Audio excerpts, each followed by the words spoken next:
live in 3, 2, 1. Welcome to Actionable Intelligence. I'm Eric Greitens. I'm honored to be with you tonight, and as always, we've got a strong show lined up for tonight, so let's get after it. In 2010, Bob McDonnell was elected governor of Virginia. He was a rising star in Republican politics, and many in the media saw him as a future frontrunner for the White House. In 2012, it was said that Bob McDonnell was being considered for the VP spot on the Republican ticket. He was an officer in the United States Army and Army Reserve. He was a successful business owner before his election as governor. He is a patriot, and he often talked about how much he loved his state and his country. And on election night, the people of Virginia showed that the feelings were mutual. He won by nearly 19 points. In short order, he got to work for the people of Virginia. He cut taxes and spending, lowered unemployment, and brought thousands of jobs to Virginia. 4 years later, in January of 2014, Governor Bob McDonnell left office with a 55% approval rating. But just 10 days after leaving office, something happened that changed the lives of Bob McDonnell and his family forever.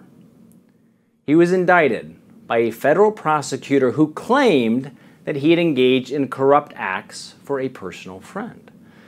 The prosecutors pointed to gifts given to McDonnell, all legally received under Virginia law by the owner of a business. Now, no evidence of quid pro quo ever surfaced, no evidence of corruption, no link between a campaign contribution and a vote or a contract was ever proven. You just had a zealous prosecutor who wanted to make headlines. The so-called investigation into Bob McDonnell lasted over a year. And it took place when, during the election season, the voters of Virginia were deciding who would succeed him to the office of governor. To the surprise of few, the prosecution worked with the mainstream media, and they leaked salacious and damaging details. And as it would happen, the Democratic candidate, Terry McAuliffe, would win in a slim margin, less than 2 points, while the Republican incumbent was slandered day in and day out by the prosecution, by the media, and by politicians. In order to charge the governor, prosecutors came up with a new legal theory. It means, very simply, they played with words. They tried to change the definition of bribery to make it fit the case. And for a while, it seemed that their plan was successful. The trial, that lasted 5 weeks, was as high profile as a case can get. And looking back, it's clear that the prosecutors were willing to do any and everything it might take to win, even if it meant bending the law. The McDonnell children were threatened with obstruction of justice charges if they were unwilling to cooperate with the people trying to put their dad in prison. After 3 days of deliberation, the jury announced guilty verdicts against Bob McDonnell and his wife. Now, immediately, Governor McDonnell lost his teaching job at a local university, and shortly thereafter, the governor was sentenced to 2 years in federal prison for a crime that wasn't a crime. But of course, the facts didn't matter. The national media pounced on the opportunity to write headlines. Now, at that time, some might have given up hope. But Bob McDonnell did the opposite. From the very beginning, he promised to work as long and as hard as it took to prove his innocence and to get the facts out. And he did just that. He remained free while he appealed the decision to the United States Circuit Court of Appeals. You'd think that after the misconduct demonstrated in the first trial that it would be common sense to reverse the decision, but unfortunately for Bob McDonnell, it wasn't. The court upheld the conviction, and it appeared that the former governor was on his way to prison. That, of course, was followed by a new wave of nasty articles and political attacks. The prosecution attacked the McDonnell family. They attacked him with taxpayer money, but made him pile up a legal bill in the tens of millions of dollars. But again, Bob McDonnell didn't stop fighting. And he appealed to the highest court in the country, the United States Supreme Court. For months, he and his family were unsure if the justices would even take the case, and there was certainly no guarantee then that he would be exonerated if they did. At one point, the U.S. Solicitor General, one of the top officials in the justice system, requested that the Supreme Court not hear the case. But in January of 2016, the court announced it would hear the case, and it would decide if Bob McDonnell, at one time one of the country's top leaders, would have to go to federal prison. For nearly 2 months, the High Court heard the case, and on June 27, 2016, while America was entranced and involved in the 2016 election between Donald Trump and Hillary Clinton, it was announced that Bob McDonnell was fully and completely exonerated. Not by a majority of the Supreme Court, but by a unanimous decision. Liberal justices and conservative justices, after 2 years of brutal and heinous attacks by political opponents, by journalists, by his own government, the case against Bob McDonnell was thrown out. In fact, the Supreme Court rejected the entire premise of the case that was started years earlier. And they did so to ensure that that kind of abuse wouldn't take place again. Shouldn't take place in Virginia, and it shouldn't take place anywhere in America. After the decision, the Wall Street Journal editorial board had this to say. They said, quote, "There's been a disturbing trend in recent years. There's been the willingness of prosecutors to stretch the law in order to win high-visibility convictions. This means ambitious prosecutors can indict anyone short of St. Francis of Assisi." Well, joining me now in studio is my friend, a man of great integrity and great faith, the former governor of Virginia, Bob McDonnell. Bob, it's great to have you here. Well, thanks, Eric, and it's great to be on here, new in your new show, so early in your time. Thank you. Thank you very much. So, Bob, obviously, Supreme Court's in the news. You, perhaps more than many Americans, appreciate the importance of the Supreme Court, both from your time practicing the law, your time as governor, and obviously you had a Supreme Court which completely vindicated and exonerated you. When you think about Amy Coney Barrett likely being confirmed today, what do you think this means for the Supreme Court? You know, there are very few decisions that a president gets to make and a Senate gets to act upon that are as important for the future of the country as this one. I mean, I walked in there that day in April of 2016, the court of last resort, with my last chance with 1 hour that would determine the outcome of my life, and I was incredibly fortunate that they ruled unanimously and wrote an opinion in very strong language, Justice Roberts, in my favor. But, you know, Amy Coney Barrett, of course, I'm a Notre Dame fan and a Notre Dame grad, so I'm a big fan of hers. I had a chance to meet her when I taught out there a couple of years ago. But what I really like about her is when you look at what the founders wrote in the Federalist Papers about judicial power and about finding people that would find and declare the law, that would simply apply the facts to the law as written by the legislature and render a decision, not substitute your own judgment, not give new meaning to the words that the founders intended. The type of people I think they had in mind, especially reading the Federalist Papers, is somebody like Amy Coney Barrett. So I am so glad that she's now, her nomination is now on the floor of the Senate, and I think there's every reason to believe she will be confirmed and very likely could be a deciding vote in the next president of the United States if some of the challenges that are likely to come up are going to be heard by the court. And very briefly in the time we have left in this segment, I know you're gonna stay with us. What do you think her confirmation would mean for President Trump's legacy? There's no question. Over 200 federal judges confirmed, and constitutionalists, originalists, people who apply the law as originally intended, as Congress wrote it, is critically important for the future of the Republic. Activists on the right or left are equally bad, and she's going to be one of those people, I think, that people on the right and left will be proud of. If you pass the law and it means this, she'll interpret it that way, and you'll get a fair decision. You won't have to guess where she stands. Absolutely. Well, folks, stay right with us. We're going to be right back with Bob McDonnell. We're going to be talking about the current state of justice in America, his faith, the future of our country, his continued service to veterans and to others, and we'll be right back with you in just a minute. Stay right with us.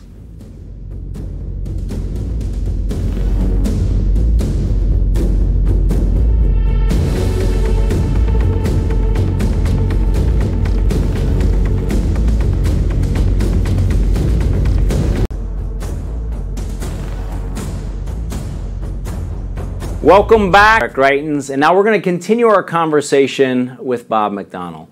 So Bob, you know, Stalin's head of the secret police once said, "Show me the man and I'll show you the crime." The idea was that Stalin would target people for political prosecutions. You were obviously targeted for a political prosecution. I have some personal experience of this as well. We've seen a lot of police officers around the country targeted in political prosecutions. Where do you think we're at today in terms of people's confidence in the justice system, and how do you think these political prosecutions have started to undermine people's confidence in the American justice system? Well, Eric, I think you know and agree, Yes. being in the military yourself Yes. and being the governor, commander of a National Yes. Guard, we've got the best law enforcement officers and Yes. the best justice system in the world. Yes. But it's not perfect. Right. Because it's made up of human beings, and they Yes. have biases, and they have failings, as we do. Yes. And I think, another way of phrasing that Yeah. horrific Stalin quote is, Yeah. you find your defendant, and then you go and build your case. Yeah. And the problem is we have about 5,500 federal criminal laws. Most of those, if you look at the founders' intent under the 9th and 10th Amendment, were always supposed to be in part of the police powers reserved to the states. Yes. But we have made so many, and they're long, and they're vague. In my case, Justice Stephen Breyer, liberal Democrat, said on the bench during oral argument, he said, "This case represents the greatest separation of powers problem as I've ever seen, because a federal prosecutor is virtually uncontrollable, and we can't let the executive branch basically substitute their judgment for the legislature." That was his inference. And he was absolutely right, because if you do that, you can twist these words, and then with all the resources of the federal government coming against a defendant, just crush them. And that happens to a lot of defendants, unfortunately.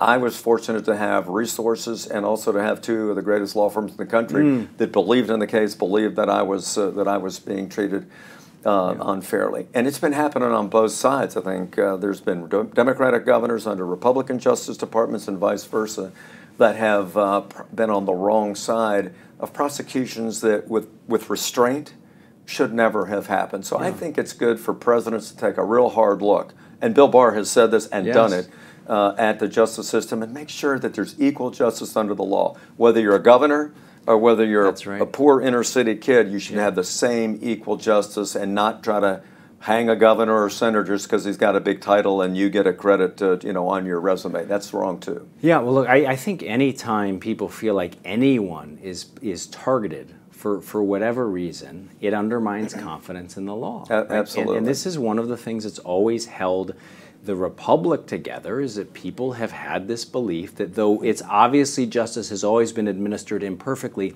that we've always at least aspired to have equal justice under the law for everyone, and it's really important that we get there. It's the basic American value, and if we lose that, and then the people lose confidence, we are in deep trouble in America. Because the rule of law is the linchpin of the Anglo-American legal system, the American tradition. So that's really true, Eric. Yeah. So let's shift gears for a minute. You look back over the course of the last summer. A lot of our viewers saw it in the media. Some of them saw it in their hometowns. The rioting, the looting. We've seen this tremendous concern in the country over public safety. There are also issues of race that have come up. People are talking about them. They're topics of the presidential debate. Meanwhile, you've been doing some really quiet and hopeful work on the issue of race in Virginia. Tell us a little bit about what you're doing. It's been 400 years since the first enslaved people walked off a boat at Fort Monroe, now Fort Monroe, Virginia, Hampton, Virginia. My predecessor, Governor George Yardley, did that first slave deal in 1619. Virginia was the capital of Confederacy, but yet we had the first black governor. So we're a state of contrast. And I just felt, Eric, that, and you were with me when we commemorated that 400th tradition at Fort Monroe, but I felt that this is a time where, with 25 years to go before America becomes a majority non-white nation under the current birth and death rates, that we have got to find a way to resolve these biases in our country. And white people need to take off the blinders a little bit, and we need to find a way for people, black and white, to be able to work together, tell the truth, and find a way to put the vestiges of slavery behind us, and really make the Civil Rights Act of 1964 come alive for everybody. And there's a lot of work to do on both sides, Democrat, Republican, black and white working together. That's the whole idea behind Virginians for Reconciliation. Find common ground, get people who will play well in the sandbox, look for solutions, even if we disagree vehemently politically. It's so much a matter of the heart for people black and white. Let's put it down. We're all Americans. That's why we come here. It's why people all over the world come here legally and illegally that want to be part of the American dream. Let's figure out the solutions. And, you know, on a heart matter, it's getting churches to actually work together, sharing the pulpit, having congregations work together. It's having the Black Chamber of Commerce and the Chamber of Commerce working together. It's myriad things like that. It's walking the Richmond slave trail. It's doing book clubs, reading the really controversial works of the day between lawyers and business people, and then talking about it. It's about relationships. It's not that complicated at one level, but with all the history, it can become very complicated. So it's the hardest thing I've ever done, but I think it's some of the most consequential work that people, black and white, Democrats and Republicans of goodwill, better get about. Because we've got to do a better job. We can beat any competent country economically or militarily, but we can also destroy ourselves by the incivility, the racial tension, and that's not good for our country. Yeah, well, I mean, one of the things that you and I have talked about, and you've said this, I've said this, when I was governor, you said the same thing when you were governor, as long as people wanted to get something done, you could work with them. Yeah. It didn't matter whether they were Democrats, Republicans, liberals, conservatives. Talk a little bit. Well, there aren't any Democratic or Republican roads or jobs. You either get them done or you don't. You just got to get things done. You got to solve problems. Yeah. You've always been action oriented. Talk a little bit about how we need to, for the next generation of political leaders, right, and the current ones, what is it that you would say to them about how you bring people together around these common issues? Jobs, roads, education. These are things that people care about. Everybody in Virginia cared about them, and you've done a good job bringing people together again to have conversations who often wouldn't have done that. What would be your advice or lesson be? You know, the old saying of Ronald Reagan and Roosevelt and others is trite but true. It's amazing how much you can get done if you don't care who gets the credit. There's so much credit to go around on these victories for your state, and it's so easy to toss it up and let other people take the credit on these things. But you know, I think the greatest trait of a leader is humility. And boy, do we have a lack of that on both parties, I think, in Washington. But just, you know, look, be humble, come up with solutions, try to get people together, share the credit, get the resources that you need in order to get something done. And I think it's remarkable what you can get done across party lines. But I tell you, the toxicity of our partisan divide now in Washington is a great impediment to getting these things done. And you know, somebody's a humble servant leader who just wants to get stuff done, doesn't care about credit or political acclaim, can do a lot of things still in America, I think. Now, I know for you that value of humility a lot of times is rooted in your faith. I happen to know you pray every week with some of my Navy SEAL colleagues down there in Virginia. Talk a little bit about how you were strengthened by your faith as you went through this incredibly difficult trial. I mean, this was, and when I say trial, I just don't mean the courtroom trial. I mean the lashing in public opinion, the lies that were told about you, the attacks on your family. How did your faith help to pull you through that? You know, I really appreciate you asking about that. I've been a person of faith since my parents raised me, but I never really understood that proverb that we've discussed, Proverbs 3, you know, to trust in the Lord with all your heart and lean not on your own understanding. When you're governor and you got all this power and resources, you start leaning on your own understanding. It's hard to be humble sometimes, you know. But I just realized that when I was facing the charges from the federal government, that there was nothing I could do about them or the press. And so I just kind of regrouped with people of faith. They encouraged me, they bolstered me. And I started realizing there's only two things in life that matter. The two great commandments. Love God, love your neighbor. It's in the Old Testament and the New Testament. It's in all their three great Abrahamic faiths, that principle. And, you know, when I did that, I was just amazed at how people, Democrat and Republican around the country, came to help me. I put my trust in the justice system and in God, and, of course, everything just worked out fine. And I can tell you, going through suffering really helps to increase your faith, and now I help other people that are going through their challenges. Well, we appreciate you, Bob. Thank you very much for joining us. Great to be on with you. Absolutely. Folks, that's Bob McDonnell, former governor of Virginia, who is joining us. Please stay right with us. We're going to be with John Solomon right after this.